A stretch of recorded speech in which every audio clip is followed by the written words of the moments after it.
into our island community, ships from an unknown distant land seeking gold and spices reached our shores. The date? 1571. It would change our race and culture forever. The Spaniards, led by Miguel Lopez de Legazpi, ventured forth into the land of the Tagalogs. The colony, built on the ashes of Raja Sulaiman's former kingdom of Maynilad, would become the center of all trade, political, and religious activity. The walls themselves were originally intended to be demolished, but through the efforts of concerned citizens and city planners, they were preserved as a cultural heritage site. The creation of the Intramuros administration ensured the preservation of the walled city and structures within it that are cultural and historical landmarks. Today, the ordinary Filipino can walk the cobbled streets and relive the past. A blend of the past and present coexist in time, as seen in restaurants, antique shops, and stores that line the old cobbled streets, faithfully preserving the look and architecture of old. From the ashes of our ancestors' land to the rising power of a foreign race, the walls of Intramuros speak of a part of our collective soul and our history. Today, Intramuros remains a sanctuary and symbol to the Filipinos' spirit of resiliency.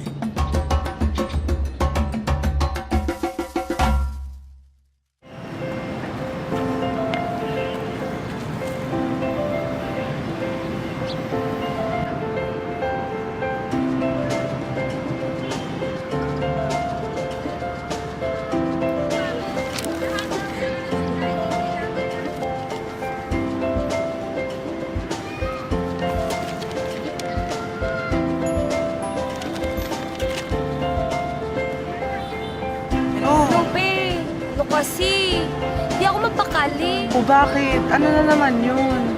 Teka, tatawagan ko lang yun. Basta sali ko lang sa conference natin.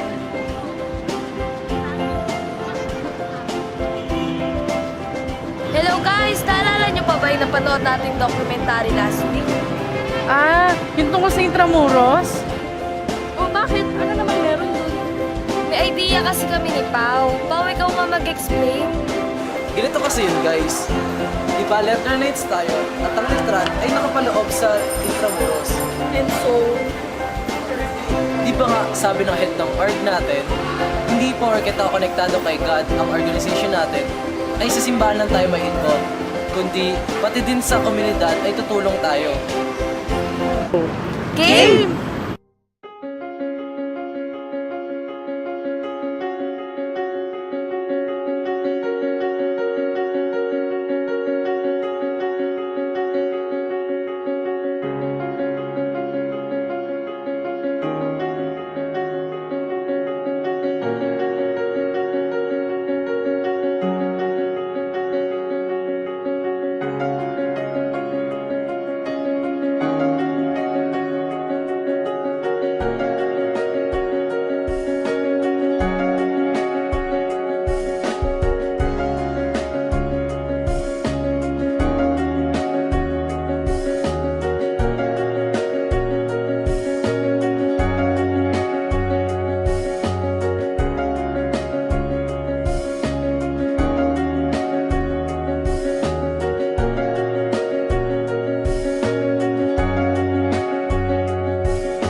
I'm so proud of you kasi alam nyo na ang totoong meaning ng one. In one, you became stewards of God's creation. In one, tulong-tulong kayo para maglinis. And in one, pinagtaguan nyo. So, okay lang yon. So, magpa-party tayo. Congratulations! Yay! Grabe guys, no? Isipin nyo, nakatulong tayo sa Intramuros. Dati-dati, puro street shopping lang tayo. Tapos, ngayon sa Intramuros, grabe talaga. Oo nga, no?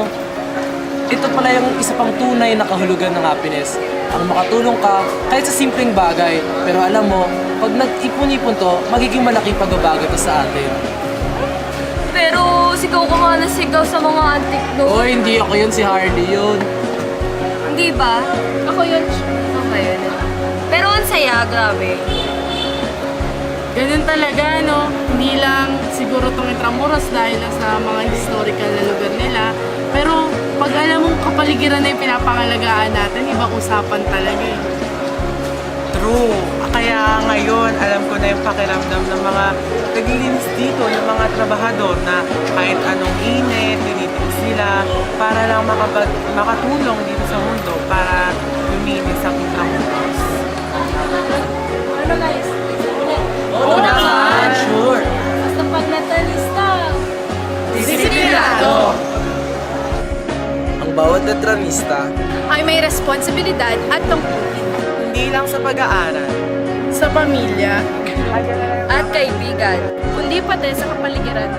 oo, lahat tayo gusto magpaganda ang ating paligid. Kung hindi tayo ang mag-uumpisa, Sino pa? letranista ako disiplinado.